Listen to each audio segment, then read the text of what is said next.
Hello, my name is Tammy Szijarto, founder of Project ScaleUp. I consult early stage companies, both small businesses and startups, turning ideas into viable, long term, sustainable businesses.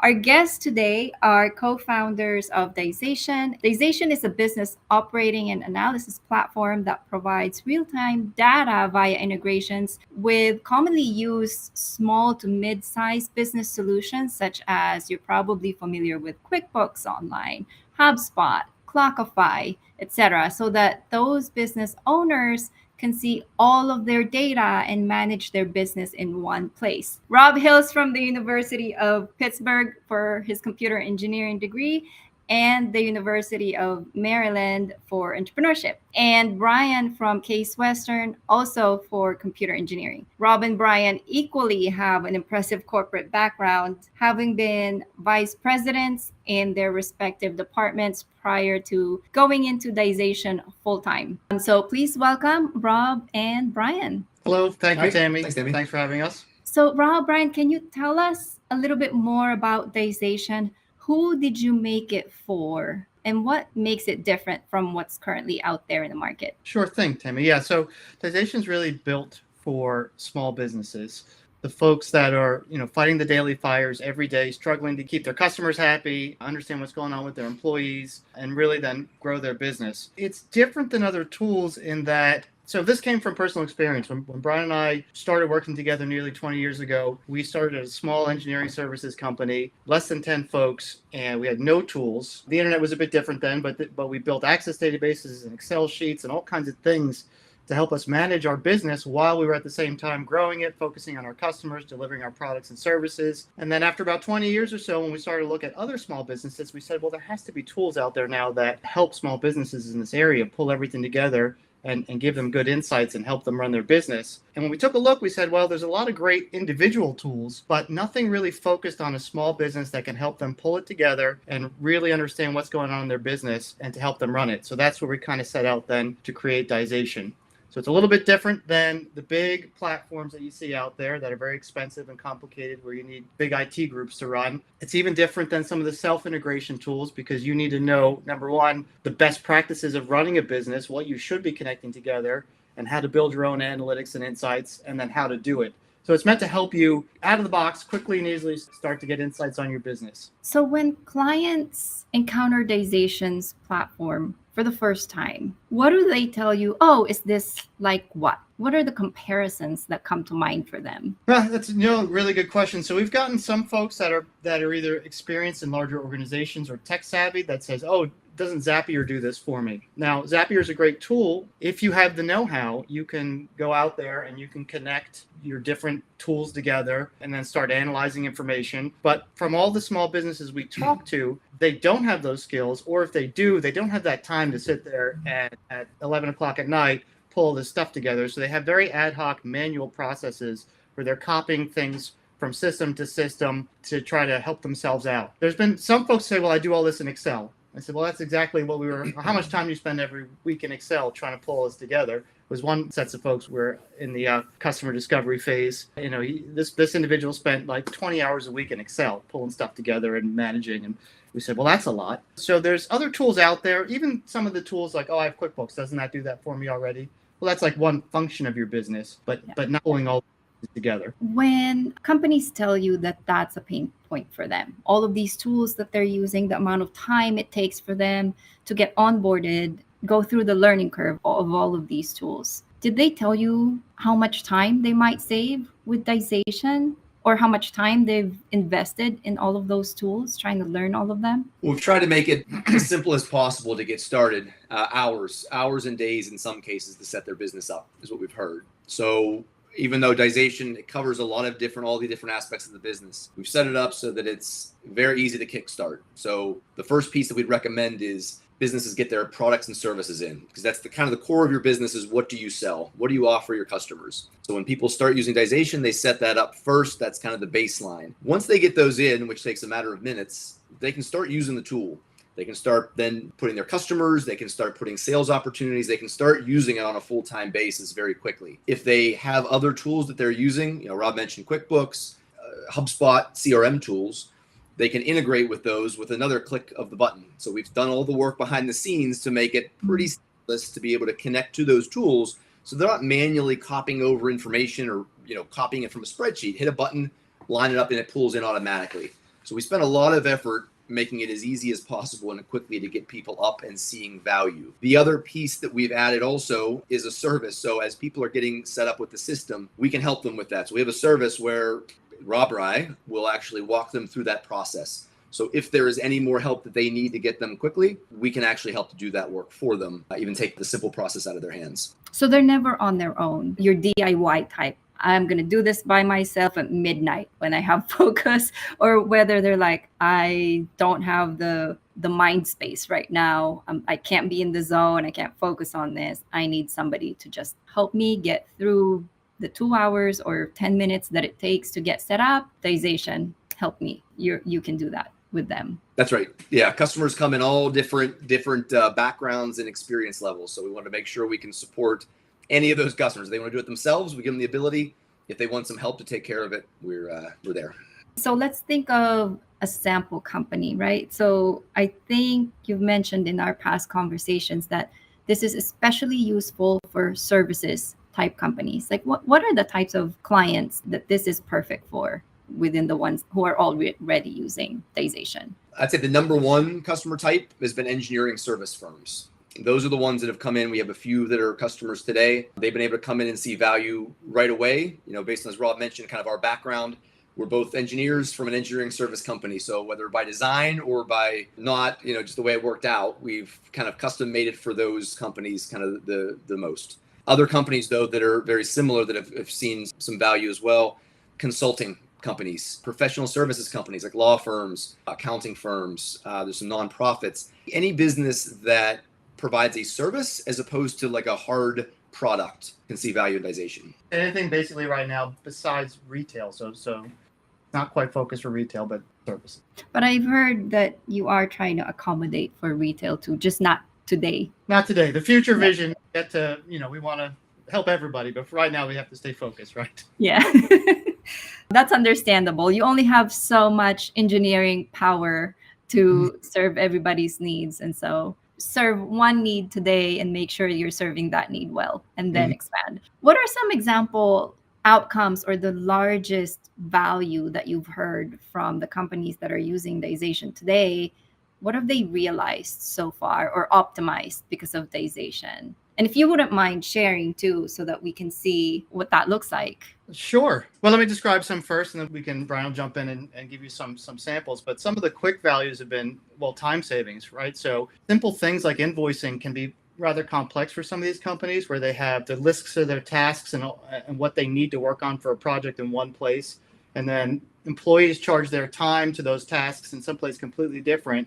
And now they got to take all this stuff, bundle it up together, and upload it into QuickBooks to send out an invoice. And it just takes a lot of time for the admins to go through, or even the project managers, and say, did I put the right hours for the right job in the right place? So when we come in, we pull all projects and jobs together, all tasks, all time charged, and then one button creates the invoice of, here's this month's invoice with all the time. And then the project manager can review it, says, yep, this looks good, send it off. So time savings is one. And then visibility. So we've seen feedback from a similar company of like, wow, the project managers never even knew before that they could see like how far are they into the spend of their project based on the estimated hours. And we didn't realize that this particular task takes so much extra time. We're all the way back to then coming back on the invoice. Hey, it's like 3 months later and this customer hasn't paid yet. Well, the project managers that are working with the customer over and over again, they have no visibility on that. It's a manual process to get that communication flow, but now it's right in front of their faces. So several quick, easy things from the project management level. And then if you elevate it up a level to the management level, now we have abilities to see, how can I resource load properly? Do we have enough work for all my employees as we're coming down the whole year, next year, this year? Am I growing? Do I need to buy equipment? Like, how do I fit all this in and make these good decisions? They can see all this come together in one place now. So I guess we can certainly, Brian, if you want to, there we go. All right. So this is the Dization Hub. So I'll just briefly walk through, show some how that kind of the value is realized by the customers. So, what you're looking at is the dashboard. So when any customer logs in, this is the first landing page they see. And the idea is to give them an overall look at their business all in one quick area. So each of these menu items across the top are each of the functions of the business that are managed within the Dization Hub.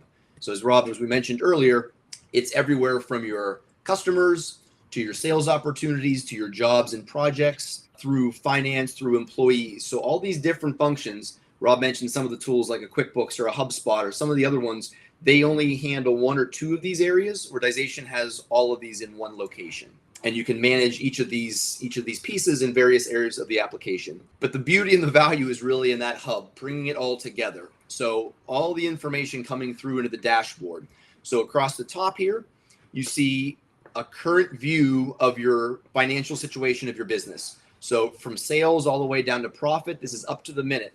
Every time you have a new sales opportunity, every time someone charges a new hour, it shows up, it automatically updates. So it's an up to the minute view of what your financial situation is for your business. And then on the chart, you can see how you did kind of year to date. So the left-hand chart just maps out, this is kind of current status. So this is where you're at up to today's date, which is useful. But even more useful is on the right-hand side. So the right is your forecast. So this is one of the biggest value adds customers have seen. So this is looking at all the different aspects that we talked about: sales opportunities, current projects, current and future costs.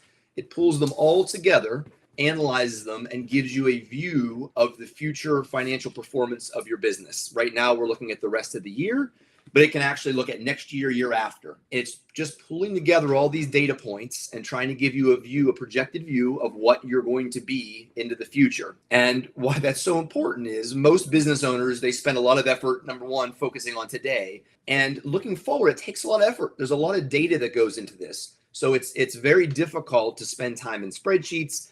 QuickBooks doesn't really do a good job of this, looking into the future. It's current status.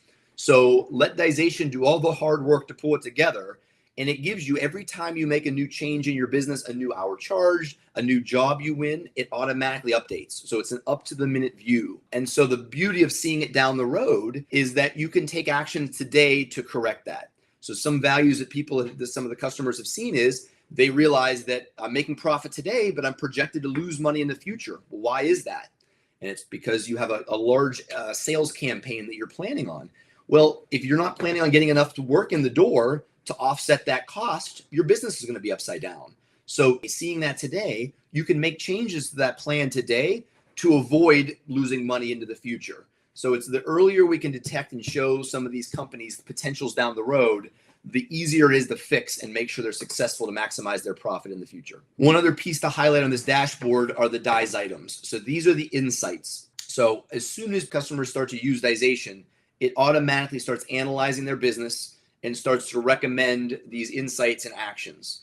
And again, the value of analyzing data is to drive action, help you to do something different than you're doing today. And so there are, right now, we have about 85 different Diz items, insights that are currently built into the system that automatically analyze and provide recommended actions that you can take to improve the business. One other example is we flag if there are projects that are projected to lose money. So we're able to take a look at the current spend as well as the projected spend, all the other tasks, project management activities that they currently plan on doing to that job. And we can project out to see, even though you're good today, you're at risk in the future. So these insights would highlight that. You can click on the details. It'll pop up and immediately the list of the specific items. And then you can dig right to it. So again, the idea is not just to have the information in one place, but allow you to make action changes and dig into these situations with only a click or two, as opposed to spending hours in QuickBooks, hours in spreadsheets and other applications to get this information.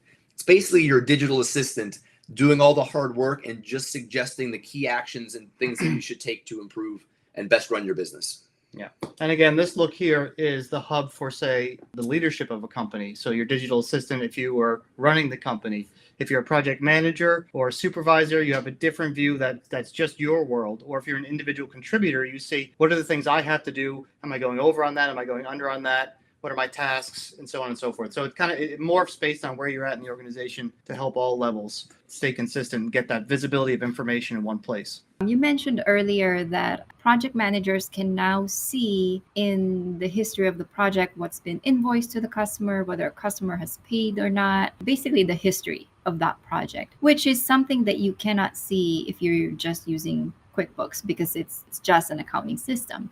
Where specifically in Dization can I go to be able to get that view? Okay, yeah, great question. So if you look here, these red bars will show you immediate alerts that relate to you. In this instance, that's not one of the alerts that relate to me. But if I was a project manager or even leadership in the organization, I can go check anytime on any of the projects. So I'll click there, and then let me just load a specific one for you. This one here, it's a T&M service that I'm working on. And it's not a very good one. I'm projected to lose profit, but this is just all sample. And then you come right to this invoice, and you can see here, I've invoiced this much has been paid. It'll show you in graphical form. This much has been paid, this much has been not invoiced. It'll tell you how much has been paid, and then it'll start to flag. You can look at the details specifically, or it'll present you that information as a notification if it's pertinent at that moment to you, so you don't have to go digging for it. So two different ways, but it's all right there. And the feedback from the customers we've had so far that have seen that has been, this is great. We've never had this ability before. So we do the tying of the work to the invoice in Dization. You're right. QuickBooks doesn't know the work behind it. It just knows the finance and accounting, which is great because that's what it's for. And we want to bridge that gap and pull that together for folks in the hub. And what we find very exciting is that all the tasks, if you use Clockify or some sort of tool to track time, that'll upload against the job and then push and create line items right in QuickBooks based on the type of invoice you want to create.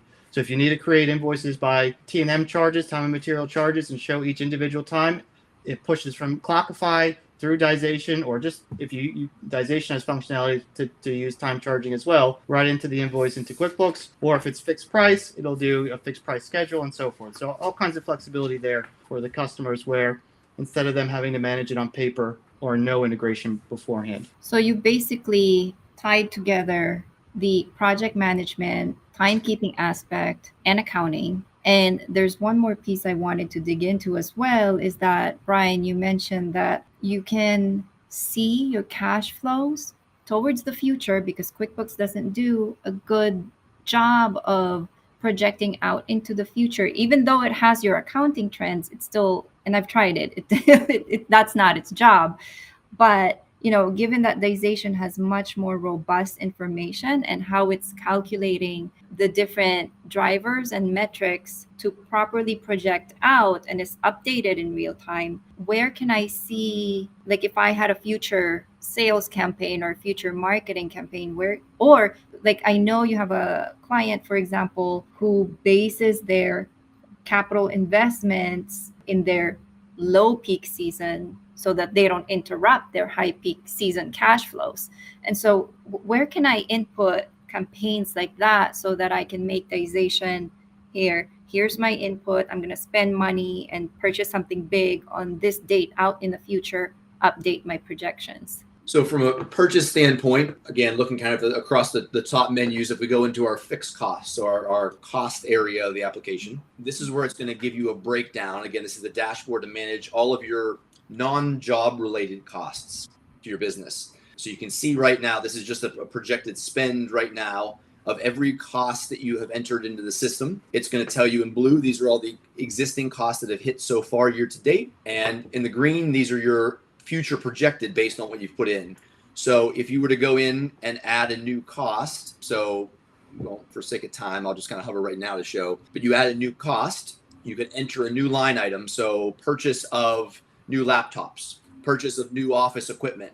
You would simply enter it. It would show up as a new line item. You could put a date out there, put it in November 1st. And then as soon as you enter that, once that cost hits into the future, as soon as you come back to your dashboard and you go back to your forecast chart, it's immediately going to show, in this case, your profit dropping by that amount. Because right now you're saying that there's a plan for that spend.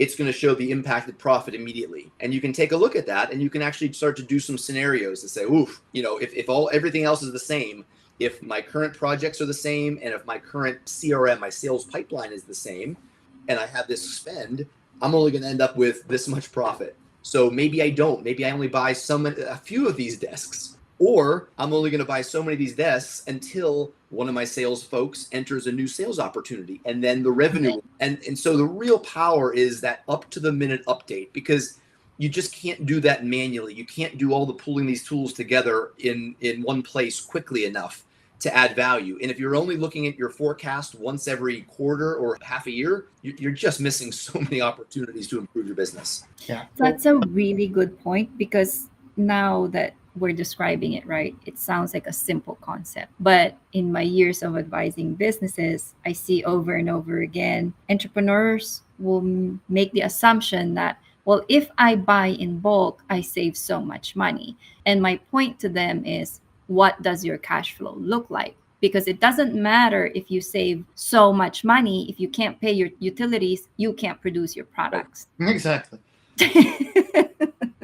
and my saying it doesn't help. I think seeing it in something like Dization will hone in on the message that you actually cannot afford to do that because you have other bills. Now, one of the other neat things that we like to tie together, not only the cash flow and projected cash flow, is like, and Brian touched on it, but what's the sales pipeline look like? So will I eventually have the cash flow to be able to afford this stuff and pay employees too? So we link together not only the work you're doing, the present, so the present's how much I've made and lost so far, but then the future, how much cost am I going to spend in the future, as well as what's my projected income, revenue, and profit in the future. To be able to see all that in one spot is quite powerful, we feel. Now, given that it's robust, you have a lot of features, from project management to finance to analytics to communicating with QuickBooks on the accounting side. What is the best user setup for Dization? I imagine it's not for one person to understand the whole gamut of Dization. I mean, they can if they want to. It's certainly faster than trying to Zapier things together. But what would you recommend is the ideal situation? Like one person handles one aspect of Dization, another person handles another. So one of our most recent customers, I'll give you the example, because I think the way that they're set up is probably the ideal setup. So their president of their business lives on the dashboard. He wants to see the overall insights that are helping his business. So we're looking at that future projected finance. He wants to know where they're going to be so that he can steer the ship and make adjustments as soon as possible. So from the overall, that's the most important area that he understands. Then he has several project managers, and they really live in the project space. So they go to that project tab and they're looking at the project dashboard. And in fact, it really highlights, it shows them their specific projects that are assigned to them. That's really their world. So they know every task that's assigned to their projects. They know their status of those projects. And the insights that we bring those project managers is that project going to run over budget? Are they projected to make their target profit margin above or below so they can take actions now? You know, are there employees that are working in their projects? Which are their more efficient employees versus which are the ones that are always late on tasks? So the project managers really live in that project dashboard space. Even just having a listing of everything you have to do for all your projects in one place has been very helpful for them. And then really from then the accounting side, so they have a controller of the business. They live more on the invoicing and on the cash flow space. And the integration with QuickBooks is great because when they send their invoices out, Dization automatically generates their 150 invoices right into QuickBooks for them so that they can review it and the controller can just send out to the customers and be done. It saves them effort to do that. And then the last piece of the value that Rob hit on the invoicing status is there was a big gap between the finance area and the project managers who are working with the customers when it came to payments. If there were late payments, the project managers may not know about it for a long time. It was a lot of effort for them to go find the information. Well, now Project Dashboard, it tells them all their issues, their outstanding payments, and they're talking to those customers on a daily basis. It's a lot easier for them. Just mention it. Hey, you haven't paid this yet. They can solve a problem within 2 seconds as opposed to cycling for hours and hours and have cash flow delays. Anyway, so that's, even though it's more on the finance side, they can fix the issue on the project management side in their area a lot quicker. You've certainly uncovered a lot of pain points. You're very close to your clientele, which leads to my follow-up question. But before we move to that question, is there anything else special about Dization that we have to know about, aside from all of the things that we've already covered, which are all very special? I think one of the most special things, or one of the areas that have gone into is the data integrator. In a couple quick steps, there's a connection issue right now with HubSpot, but 1, 2, 3, connect it.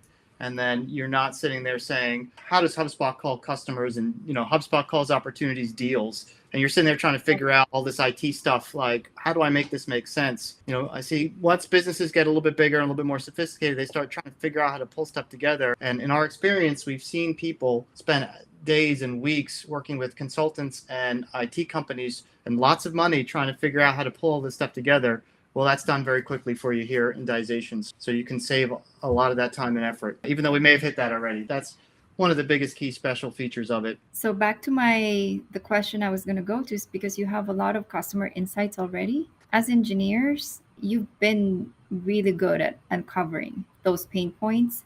Is that your approach for how you're developing the product? How are you incorporating all of the feedback you're getting from both current clients and prospect customers and deciding what is actionable today, what's necessary to do today, and what should be part of the next iteration? Yeah, I think one of our keys to success in the past, in our prior careers, and what we find to work the best is listening to our customers, listening to people, and then helping them solve their challenges. So before we even built a single thing, we reached out to about 100 different people that were running businesses to try to find their pain points. We thought this was a problem and we thought we can fix it, but we wanted to validate what was out there. So once we started to build the tool, we built it hand in hand with some early potential customers and really listened to, okay, does this work or does that work? It ties almost to a very agile design thinking as well, but let's build something quick, get it to you. Does this work or does it not work? And then continue to iterate that way. Now that we've got some good traction with some customers, we continue to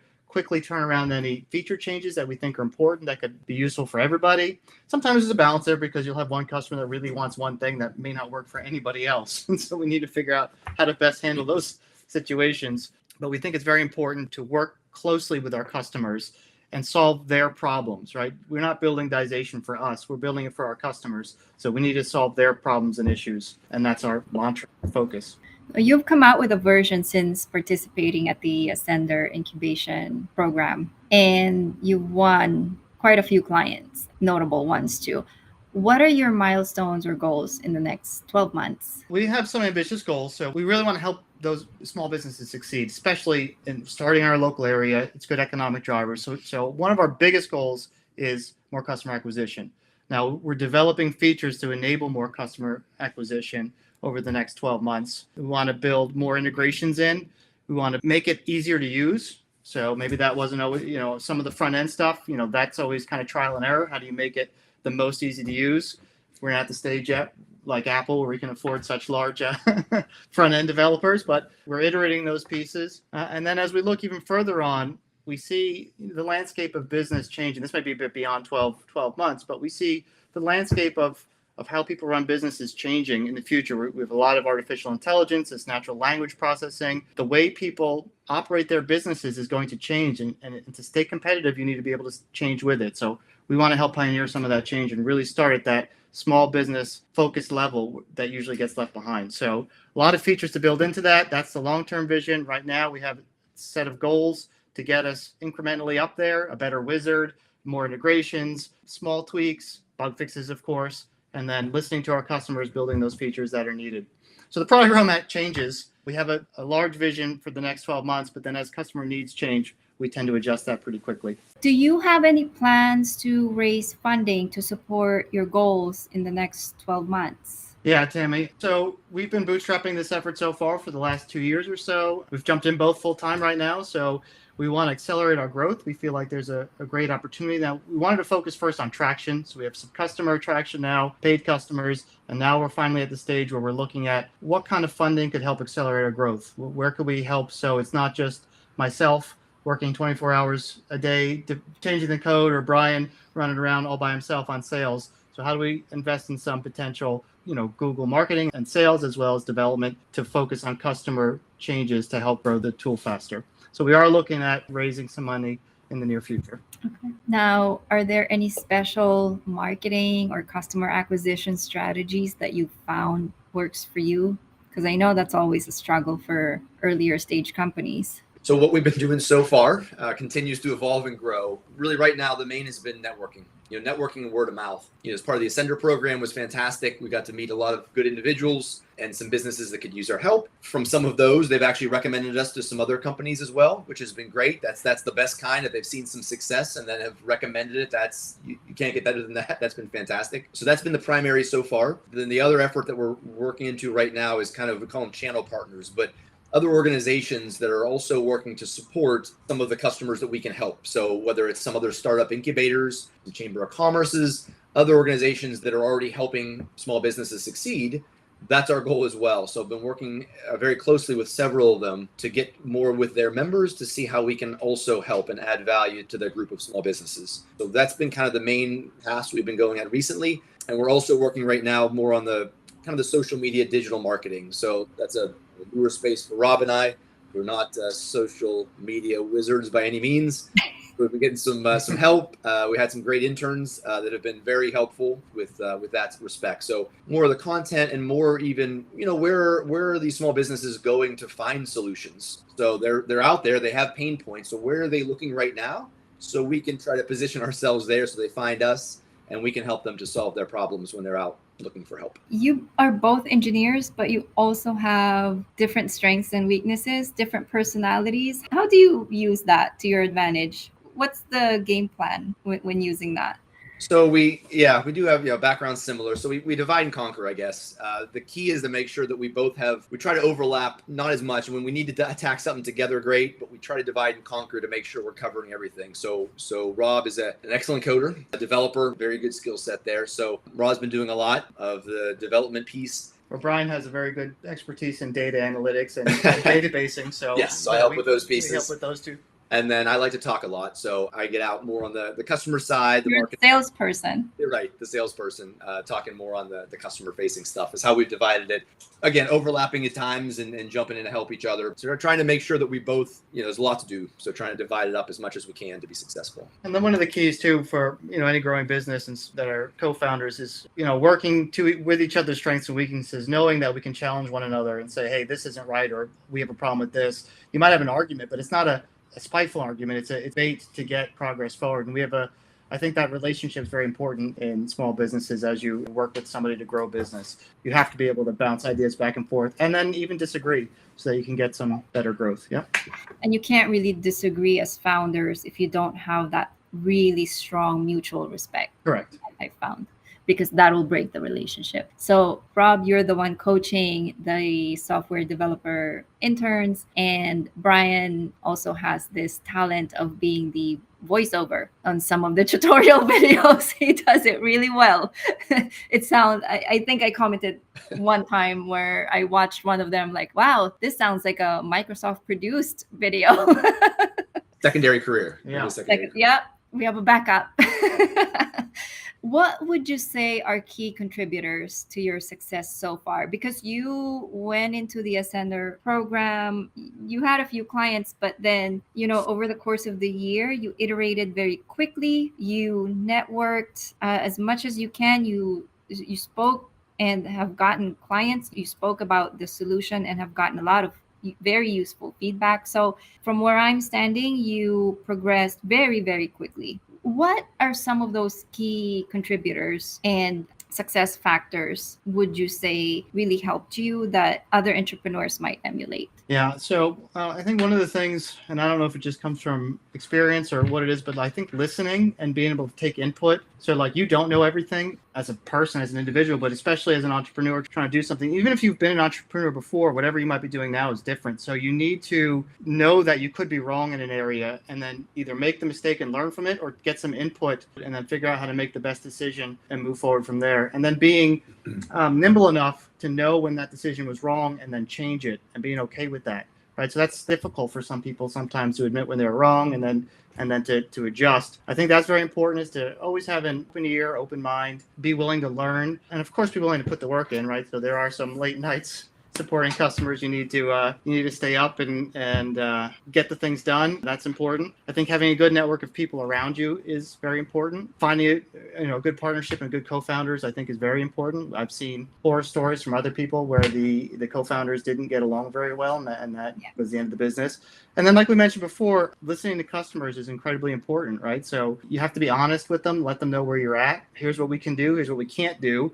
Here's what we can maybe do in the future, but not right now. And just be willing to have that dialogue. If you can help them solve a problem, most people are very happy about that. If you make a mistake and build a good relationship, you can usually recover from those. So again, it's taking this open-mindedness and using that to grow your business. Anything else, Brian, to add to that? No, I think just emphasize the constructive criticism. That's one of the toughest, I think, for anybody. It's nice. It's easy to hear positive things. It's good, but you learn the most from the negative and the constructive, the negative pieces sometimes. So it's easy to defend yourself and, ready to go to battle stations, or they don't know what they're talking about, or they don't get it. There's times to be stubborn at sometimes, but really, listen to what they're saying, get the emotion out of it, and then, figure out what to do to adjust, I think is a huge one. And then also think about it, right? The people who are giving you feedback don't have to give you feedback. They don't have to give you that time. And so take a moment and think about the motivation. Why are they telling me this? Oh, they want to help me. And that's really all it is. And sometimes the way that it's said is sometimes not, maybe it's not the greatest, and it evokes,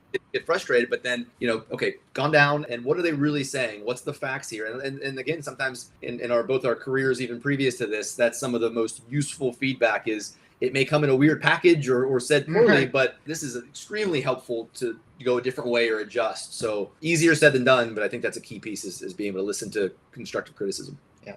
And then you need to set yourself up. You need to set goals, know when you're missing those goals, and knowing how to adjust those goals, right? Give yourself a plan and then try to work towards that plan. It's going to change, but you need to.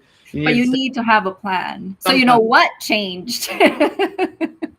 You can't change the temperature if you don't know what the temperature is in the room, right? So you need Yes. Speaking of goals, you guys didn't mention this, but one of your key strengths, I think, too, is you show up to be asked to demo. You show up to the workshop that's being asked for you to join. You show up to the meeting. You show up and deliver the deliverable that you've been asked to do. So I think your work ethic is top notch. So I think that's why the trust that people who provide you feedback, people who support you, they're never ever broken because you show up and you deliver. So I think that's key too. Shameless plug. How can anybody watching today support Dization? What does Dization need? Shameless answer. Recommendations to businesses that can use. We're looking, again, we're in a place where the products is showing value. We just need to get in front of more and more people. So if anyone watching, if you know a small services business, if you run a services business that see value in some of the pain points that we talk about, we would love to come and sit down with you and take you through, or take that business through how we can help. Again, it's a tool works for a lot of different businesses, but everyone's different. Every business has their own process, their own flow a little bit differently. So we want to sit down and just talk through to show how it specifically can help those businesses. That's probably the number 1, 2, and 3. And then maybe number 4 would be just, sharing out there. So we're at a place we're trying to continue to, get more visibility, get our name out there. We're growing small business startup. So just the more, shares and talking to friends or mentioning, whether on social media or old fashioned word of actual mouth, is extremely helpful to us right now. So we would appreciate any of that support. And are there any organizations or even individuals that have helped you along the way that you want to give a shout out to before we close? Well, yeah, I mean, of course, Ascender, right? That was a fantastic experience with a year incubation program and the people in it, yourself included, like Tammy. Yeah. Like Tammy. You've been very helpful in our journey. We met some great advisors and mentors through that. Christine Ferguson, Rao is one. Scott McTaggart's another one. Of course, Anya and Nadili have been very helpful. Yeah, definitely. We wouldn't have moved as fast as we did, I don't think, without that incubation program and yourself as well in Project ScaleUp. So it's been very helpful. Well, thank you very much. And thank you for showing us Dization. I think if anybody out there is watching and you want to check out Dization, the website is dization.com. Yep. And for anybody watching who wants to get in touch with Rob, it's rob.santoro, rob.santoro @dization.com, and Brian.Boccardi @dization.com. Brian, I will let you spell Boccardi. It is BRIAN. I should clarify that. BOCCARDI at Dization.com. All right. And are there any social media handles that we should know about in case they want to follow Dization on socials? Yes. So LinkedIn and Facebook and Twitter, it is at Dization. We're also on Instagram at Dization. Somehow Dization was taken on Instagram, which was weird. All right. Yes. So those are the handles. Please reach out. We would love to hear from anyone, any of the viewers here. All right. Well, thank you very much. Thanks for watching, everybody. Bye. Very much, Sammy. Sammy.